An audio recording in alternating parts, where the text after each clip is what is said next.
రాజానగరం నియోజకవర్గం తెలుగుదేశం పార్టీ కుటుంబ సభ్యుల తరపు నుంచి కూటమి కుటుంబ సభ్యుల తరపు నుంచి ఘనంగా నివాళులు అర్పిస్తున్నాను.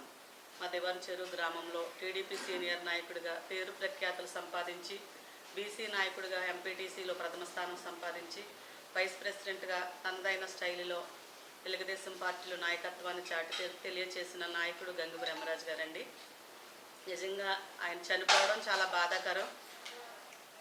దివాన్ చెరువు గ్రామంలో తెలుగుదేశం పార్టీ లేదు అన్న తరుణంలో ఆయన అందరూ ప్రజారాజ్యంలోకి వెళ్ళిపోయారు.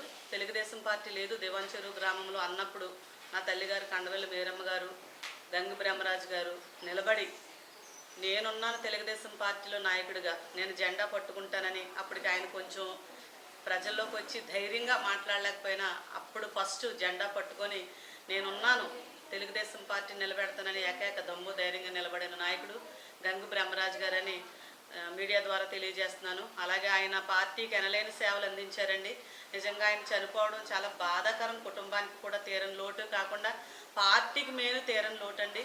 నిజంగా ఎక్కడ ఏ కార్యక్రమం జరిగినా ఇక్కడి నుంచే మేము మొదలు పెట్టేవారం. బీసీ నాయకుల్లో తెలుగుదేశం పార్టీకి వెన్నెముకగా నిలబడిన నాయకుడు గంగు బ్రహ్మరాజు గారు.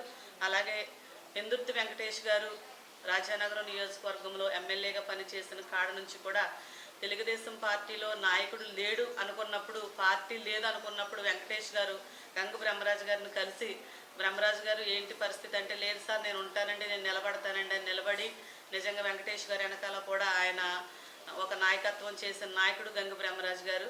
నిజంగా ఈరోజు ఆయన పెద్ద కార్యంలో పాల్గొని ఆయనకి ఘనంగా నివాళులు అర్పించడం కూడా జరిగింది. మా పెందుర్తి వెంకటేష్ గారి తరపు నుంచి కూడా వారి కుటుంబం తరపు నుంచి ఘనంగా బ్రహ్మరాజు గారికి నివాళులు అర్పిస్తున్నామండి. బ్రహ్మరాజు గారు పాడి మోసి నా రాజకీయ ఆయనకున్న రుణాన్ని తీర్చుకోవడం కూడా జరిగింది. నాకు ఎందుకంటే బ్రహ్మరాజు గారు ఆర్థికంగా కూడా చాలా సహాయం చేసేవారండి.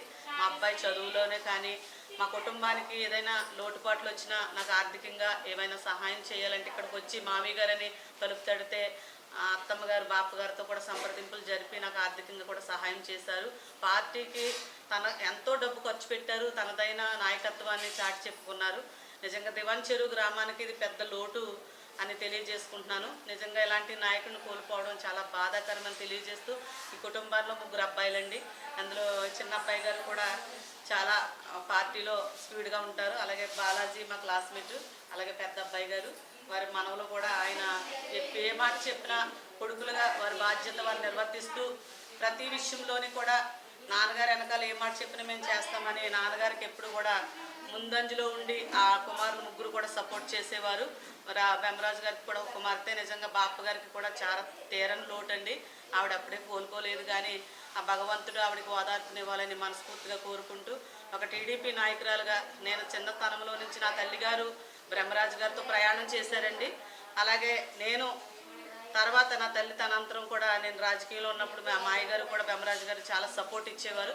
బ్రహ్మరాజు గారికి కూడా వారి కుటుంబానికి కూడా నా ధన్యవాదాలు తెలియజేసుకుంటూ, ఈ కుటుంబానికి నా ప్రకట సానుభూతి తెలియజేస్తూ, బాప గారికి కూడా మంచి ఓదార్పు కలగాలని దేవుని కోరి ప్రార్థిస్తున్నాను. థ్యాంక్ యూ అండి.